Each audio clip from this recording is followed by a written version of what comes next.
A young man went over to another Jew at a wedding. He said, "You remember me?" He said, "I don't remember you. Who are you?" He introduces himself. He says, "Ah, you were my student. Third grade. You were my student." "Yeah. Wow, I haven't seen you in so many years. How is your life? What are you involved in?" He says, "I'm a teacher." He says, "Wow, just like me. What inspired you to become a teacher?" "What inspired me to become a teacher was you." He said, "How did I inspire you to become a teacher?" "I saw what an impact you had on me.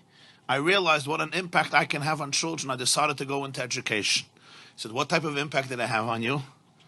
So he said, "I'll remind you, but I'm sure you remember the story. There was one day that one of my friends got himself, his mother or father bought him a beautiful wristwatch, and I dreamt for a watch, and I didn't afford one. So I decided to steal his watch. He had it in his pocket. I took his watch, I stole it. He came into class, he saw somebody stole his watch.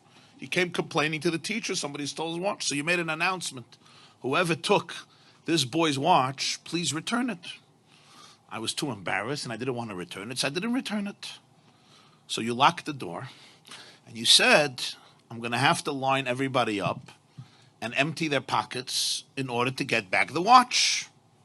And that's what you did. And I thought to myself, this is going to be the most shameful moment of my life.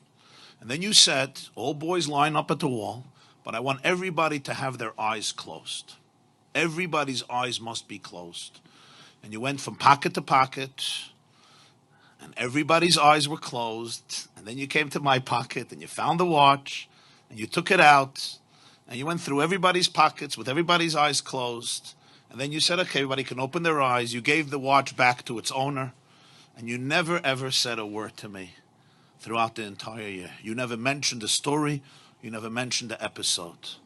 And when I thought to myself how you saved my dignity that day, instead of being stereotyped as a ganev, as a thief, as a shakran, as a liar, as a no-goodnik, as a despicable child, you really saved my soul. You saved my dignity. And you never mentioned a word, not only to anybody else, not only to the owner, but even to me. It happened, it's over.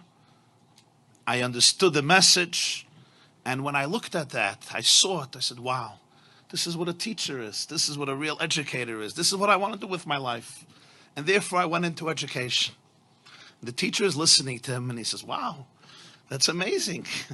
That's really amazing. But he says, but Rebbe, you don't remember the story? Like when you see me and you hear my name, I'm sure you remember the story that I stole the watch and what you did, and you didn't want to embarrass me, so you had everybody's eyes closed. And I'm the person, he says, actually, I don't know. I wouldn't know. I wouldn't know the story. He says, why not? Like, it's a pretty dramatic story. He said, because I also closed my eyes.